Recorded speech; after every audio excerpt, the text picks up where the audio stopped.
Assalamualaikum warahmatullahi wabarakatuh. Pada kesempatan kali ini, admin akan berbagi tentang lokasi makam keramat Syang Hyang Boros Ngora. Jejak Prabu Sang Hyang Boros Ngora masih terlihat sampai saat ini di wilayah Ciamis, Jawa Barat. Syang Hyang Boros Ngora yang merupakan murid Sayyidina Elai menyebarkan Islam di tanah Sunda jauh sebelum Sunan Gunung Jati. Makam Syang Hyang Boros Ngora berada di wilayah Sukabumi, Jawa Barat. Yuk simak videonya sampai habis. Jangan lupa untuk klik tombol subscribe, like, komen, dan share.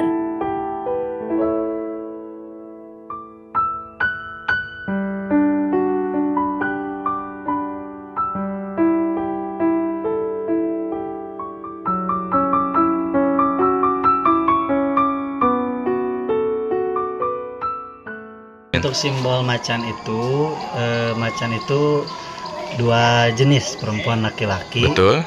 Dan itu adik kakak. Oh. Ya, namanya Bongbang Larang dan Bongbang Kancana. Itu penjelmaan kau Ustaz gitu? Iya, betul. Subhanallah, subhanallah. Ada. Assalamualaikum warahmatullahi wabarakatuh. Jumpa lagi Baraya di channel MDH, yang mana pada saat ini kita lagi mengeksplor tentang makbaroh alim soleh.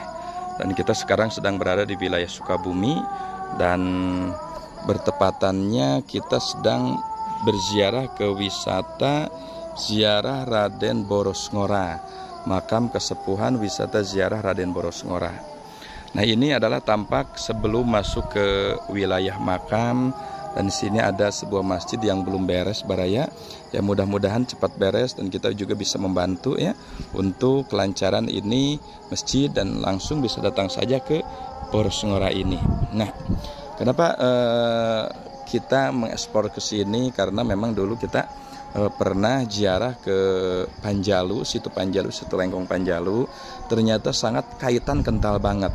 Jadi beliau ini adalah Syang Hyang Boros Ngora, rama ataupun ayahanda daripada makbaroh yang sering kita ziarahi di Panjalu, ya, dengan simbol dua macan dan di atasnya ada bendera dan ada kubah masjid. Selamat datang di wisata ziarah makam kesepuhan wisata ziarah Raden Boros Ngora. Subhanallah ya.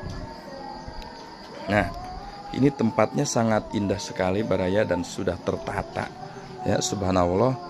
Jadi kita ziarah ke sini seraya kita bisa membuka sebuah pikiran, dan ternyata ini tempat ziarah sangat indah sekali Baraya ya. Nah, ini juga penataannya sudah sangat rapi, meskipun ya memang kalau untuk bis ke sini sebenarnya agak kesulitan karena jalannya agak kecil Baraya ya. Nah, ini untuk keluarga yang mau bersantai ataupun sambil berbuka liwet ataupun berbuka makanan apalah sambil santai. Nah, di sini juga Baraya ini ada pohon beringin yang cukup besar sekali. Karena secara kabar bahwa Sang Hyang Boros Ngora ini kurun sekitar 800 tahun yang lalu. Subhanallah ya. Nah, kita bisa melihat dulu Baraya tempat lokasi yang ada di sekitar wilayah ini. Ini tempat penyimpanan motor, dan di sini juga subhanallah banyak juga ya orang yang memang tinggal di sini. Ada yang ziarah tapi sambil nginep karena perjalanan cukup jauh juga Baraya. Nah, di sini ada sebuah penataan yang sangat luar biasa, di mana di sini ada kolam koi yang isinya berbagai ikan, tapi kebanyakan ikan koi juga Baraya. Jadi sebelum kita ziarah kita juga bisa melihat keindahan ataupun hewan-hewan yang ada di sekitar sini. Subhanallah. Nah, ini ada ternak ayam, dan ini yang jarang Baraya ya. Ini adalah landak. Kalau kita di zoom sebenarnya ini adalah landak Baraya. Nanti kita zoom ya. Nah, ini landak sejodo. Subhanallah. Nah, ini ada ayam kate. Aduh, subhanallah.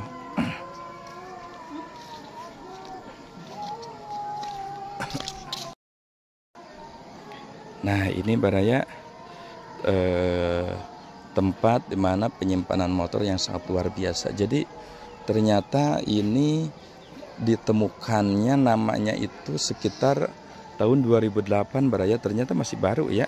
Dan makamnya ini sebenarnya udah lama sekali dan sering banyak yang menjarahi, cuma untuk namanya katanya belum bisa diketahui pada waktu itu. Dan ada seseorang kiai di sini yang memang bertirakat, ternyata muncullah nama yang memang yang sangat dicari-cari, yaitu Sang Hyang Boros Ngora, subhanallah ya. Dan kita juga bisa melihat dulu area-area yang sangat luas sekali untuk penyimpanan motor, penyimpanan mobil. Nah, ini Baraya adalah salah satu tempat di mana kalau seandainya kita nginep, kita bisa juga Baraya untuk menginap di sini. Subhanallah ya. Jadi di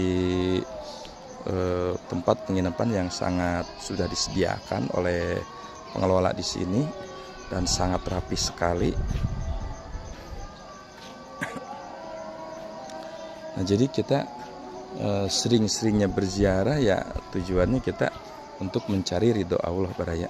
Dan memang pada saat kita berziarah ya kita lepaskan, sebenarnya ya harus dilepaskan ya apa yang tergenggam dalam hati, apa unek-unek yang tersirat di dalam hati kita sebenarnya dilepaskan. Karena tujuan berziarah kita ini hanya untuk berzikir, cara mendekatkan diri kita kepada Yang Maha Kuasa. Karena dalam perjalanan zikir ya bagusnya perjalanan melewat uzlah. Ya, uzlah itu kita meninggalkan sebuah keramaian-keramaian ataupun keluarga di mana kita bisa menyendiri untuk melaksanakan zikir. Ya salah satu ini tempat makbaroh seperti ini Baraya. Ya.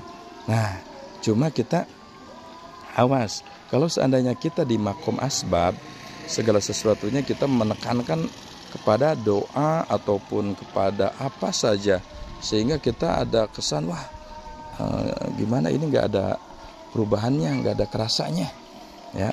Kata dalam hikam layu sakikan naka, jangan engkau merasa ragu kepada Allah Subhanahu Wa Taala saat doa kita ya memang belum merasa terlihat ataupun belum dirasakan oleh kita.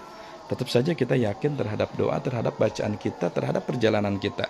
Sebab Allah mengkabulkan segala sesuatu itu bukan seperti apa yang kita inginkan, tapi atas kehendak Allah.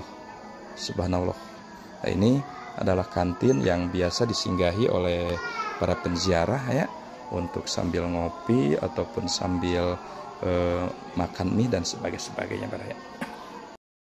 Assalamualaikum Ustadz. Waalaikumsalam. Aduh, alhamdulillah sehat ya Ustadz ya. Alhamdulillah. Alhamdulillah saya bisa berkunjung ziarah ke sini Ustadz. Ya mudah-mudahan atas izin Allah sepulangnya dari sini saya mendapatkan keberkahan Kang Ustadz. Amin ya Allah. Amin ya Allah ya Rabbal Alamin. Nah Kang Ustadz ini saya pas masuk itu agak sedikit auranya Ustadz muncul saat melihat ada simbol macan Kang Ustadz itu. Sebelum kita membuka kesepuhan, sejarah kesepuhan, bisa dijelaskan tentang simbol macan tersebut Kang Ustadz? Oh iya.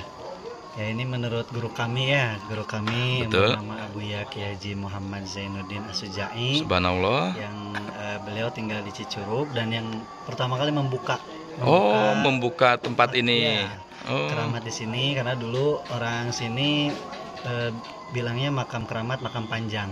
Oh, makam panjang. Makanya beliau tirakat di sini 40 hari 40 malam dan mendapat isyarah untuk dilestarikan begitu. Subhanallah.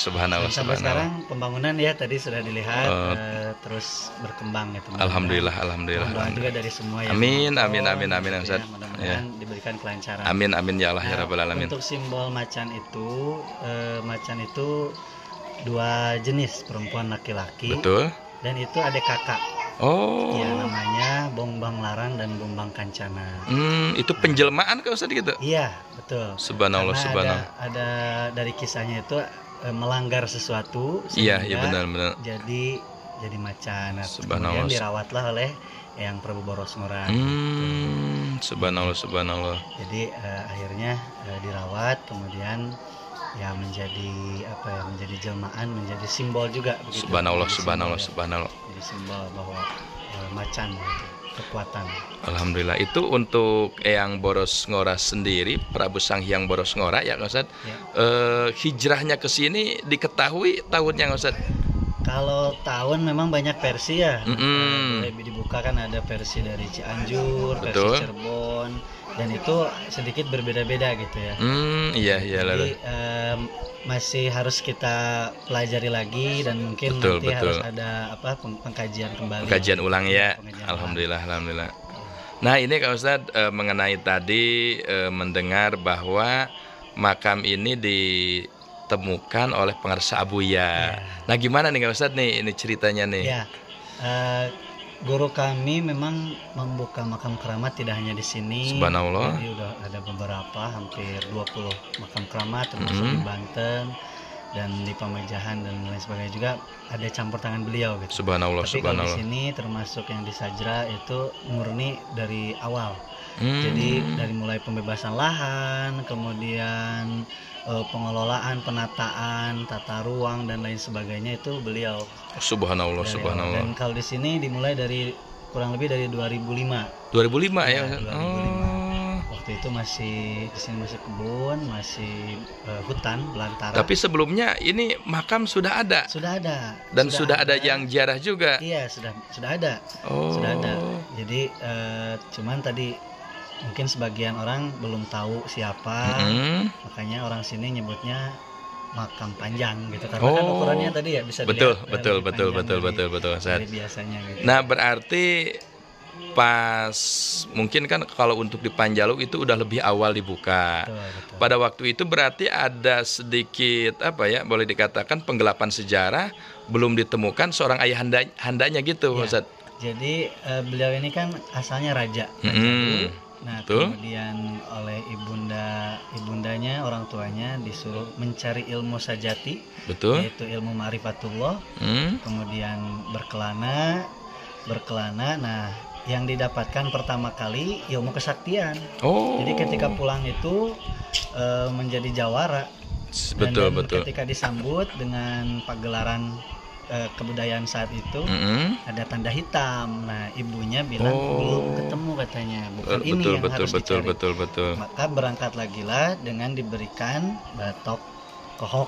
Batok kohok. Nah, kalau sudah air tidak tumpah berarti itu sudah mendapatkan ilmu sajati. Subhanallah. Sampai berangkatlah menjajaki seluruh Nusantara, karena sakti yang dilawan selalu kalah. Subhanallah. Jadi artinya ketika kalau masih kalah berarti belum pantas untuk dijadikan guru. Betul. Maka ada berita sampailah ke Baginda Sayyidina Ali. Berarti hampir ada ceritanya ada kesamaan dengan Raden Kian Santang ya? Hampir sama. Jadi benar. kalau di kisah Raden Kian Santang itu tongkatnya yang tidak bisa diangkat. Betul. Kalau di yang Borosal itu balpennya. Balpen? Iya, balpennya, kalamnya nggak bisa diangkat. Subhanallah. Kemudian diberikan nama Syekh Abdul Iman, Sayyidina Ali, kemudian juga diberi pakaian sunnah Rasulullah SAW, seperti jubah, kemudian imamah, tongkat. Nah, kemudian pulang, nah di situ barulah menyebarkan agama Islam. Subhanallah. Dan setibanya di sini ya memang kurang jelas, dan pengarsa Abuya alhamdulillah bisa menemukan di sini. Betul. Alhamdulillah. Dan memang itu secara data juga dari kebudayaan Jawa Barat termasuk di nasional, memang bukti sejarahnya di sini. Ini adalah ada bahan penguat ya. Jadi bukan petilasan. Betul. Kalau petilasan termasuk di daerah Jampang, ada ya daerah Jampang. Kemudian di Cianjur Selatan, kemudian di daerah-daerah yang lain juga. Itu petilasan. Tapi kalau di sini termasuk guru kami juga menyebutkan bahwa di sini adalah makam. Maksudnya terakhir jasad. Alhamdulillah. Subhanallah. Ya Kak Ustadz, alhamdulillah atas penjelasannya sangat luar biasa. Manfaatnya ya. Alhamdulillah ada karena mungkin nanti banyak versi. Amin. Dan itu untuk menambah wawasan. Ya, ada karena orang yang ziarah itu kadang-kadang ada yang pengen selebihnya, pengen tahu sejarahnya. Dan mudah-mudahan kalau sejarah sering disalurkan, akhirnya sejarah tersebut bisa terkunci kan Ustaz, nggak hilang begitu saja. Di sini ada papagon eyang yang disampaikan ke Abuya, yang disampaikan kepada kami. Jadi untuk tamu memang pertama kali harus dijajab ya, kalau bahasa Sundanya diantar dulu, diisolkan begitu kan, sama juru kunci di sini, kemudian mengisi buku tamu, kalau ada infak seikhlasnya ya, tidak ada paksaan. Kemudian masuknya kan tadi dari pintu depan ya. Nah nanti keluarnya jangan kembali ke pintu yang itu, harus melalui pintu yang kedua. Subhanallah, Dan di pintu yang belakang itu dibuat agak pendek, karena kita tidak boleh membelakangi makam dan juga agak menunduk gitu. Harusnya. Jadi untuk adab-adabannya. Betul. Jadi itu harus diperhatikan untuk nanti yang berziarah. Subhanallah. Walaupun kadang yang sudah sering ataupun yang baru belum tahu juga. Iya, diisolkan. Dan nanti di sana juga lagi dibuatkan gapura. Jadi pertama uluk salamnya di sana. Betul. Assalamualaikum ya waliyallah sahibil karomah, Sang Hyang Prabu Sang Hyang Boros Ngora bin Adipati Singacala Prabu Cakradewa binti Raden Ayu Ratu Putri Sari Permanadewa. Subhanallah. Jadi ibu ramanya harus disebutkan. Betul. Biar ikatannya kuat. Betul. Ini Ustaz, untuk hawalnya di bulan apa di sini Ustaz? Alhamdulillah kemarin juga kita sudah melaksanakan hawal di bulan Sya'ban. Bulan Sya'ban ya. Biasanya 5 hari atau seminggu sebelum Ramadan. Alhamdulillah. Kalau tepatnya mungkin di tanggal 27 Sya'ban. Itu pelaksanaan hawalnya berapa hari Ustaz? Ya kalau paling 1 hari semalam. 1 hari 1 malam ya. Itu diawali dengan pameran pusaka-pusaka eyang yang ada di Ponegoro. Alhamdulillah. Berarti masih ada ya dilestarikan. Kemudian pedang dengan tumbak. Maaf ya Ustadz, agak sedikit kritis nih. Ini kan diinikannya sekitar tahun 2005. Ya, nah pusaka tersebut apakah hasil daripada tirakat atau memang ada kaitannya dengan Panjalu di sana Kak Ustadz? Mungkin kalau itu lebih jelasnya harus bertanya dulu. Betul. Tapi beliau karena memang ada keturunan juga dari Raja Mataram. Subhanallah. Jadi termasuk mahkota Raja Mataram. Sangat ada ya, subhanallah. Dan kalau di pondok itu sudah dibentuk museum kan. Insya Allah nanti juga di sini kan mau dibangun kayak bukan padepokan kayak museum lah ya, untuk melestarikan ya peninggalannya. Dan nanti biar dikenalkan, dilestarikan gitu. Subhanallah. Alhamdulillah Ustaz, sangat luar biasa, sangat jelas sekali. Dan mudah-mudahan yang ziarah, kadang-kadang orang ada kelampungan juga. Ini mau pengen ziarah kemana nih? Ya mudah-mudahan kita juga kemarin melihat ya, awalnya sih dari video juga, akhirnya ada, mudah-mudahan ini panggilan ya. Mudah-mudahan panggilan selain daripada ketertarikan tempat gitu. Terima kasih Ustaz. Assalamualaikum warahmatullahi wabarakatuh. Nah Baraya, kita akan masuk ke gapura ya. Yang barusan dibilangkan bahwa gapura ini nantinya akan memberikan ataupun dijadikan sebuah batas uluk salam kita ketika kita masuk ke makam Sang Hyang Boros Ngora ini. Subhanallah ya, jadi pembangunannya masih terus berjalan dan mudah-mudahan cepat beres.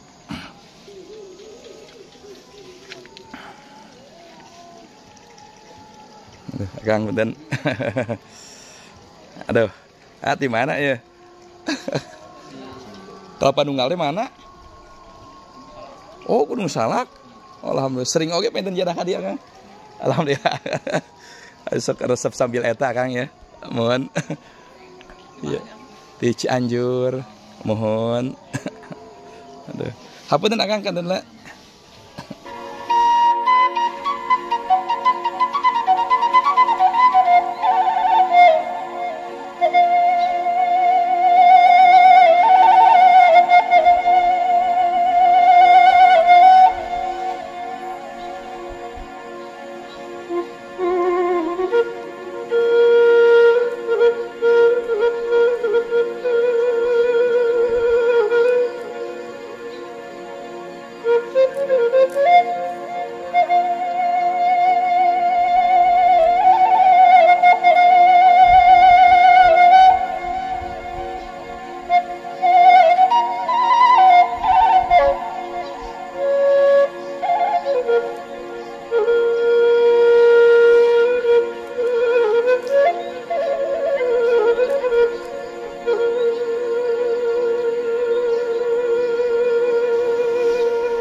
Baraya, kita akan melihat salah satu tempat penziarahan ya Pangarasa Sang Hyang Borosngora ini.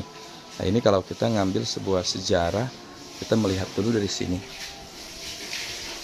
Nah, ini Sang Hyang Borosngora, Adipati Singacala Wanaferi, Sunan Parunggangsa, Prabu Pucuk Omon, Munding Sari Letik, Munding Letik 1, Prabu Sriwangi Pajajara, Prabu Anggalarang, Prabu Cakrawati, Prabu Linggawesi, Prabu Linggawestu, Prabu Linggahyang, Prabu Lutung Kasarung, Guru Minda Kahyangan, Prabu Siungwanara, Prabu Pamekas, Prabu Munding Wangi, Prabu Sriwangi Galuh, Prabu Munding Sari Banjaran Sari. Nah, ini adalah sebuah silsilah ya yang memang kalau kita nyambungnya ke Prabu Sriwangi ya memang sama dengan Cikundul sebenarnya. Ya, jadi ada kesamaan dari segi silsilah satu jalur. Ya, makom keramat Kanjeng Sunan Pangeran Sang Hyang Borosngora. Subhanallah ya. Nah, Baraya, ini adalah tempat musola di mana kita diperbolehkan sholat di sini ya dengan sebenarnya sangat indah sekali ya. Tempatnya sangat pokoknya subhanallah ya. Sangat nikmat sekali dan kita juga bisa melihat foto-foto di sini adalah foto Pangeran Raden Pakih Galuh Ciamis. Ya. Dan di sini juga ada sebuah foto Raden Dalem Sawidak Panjalu Ciamis. Ya. Subhanallah. Dan kita juga di sini bisa melihat Raden Pangeran Gesan Ulun Sumedang. Ya, jadi ini memang masih ada kaitan-kaitannya dengan Pangarasa Sang Hyang Borosngora ini. Subhanallah.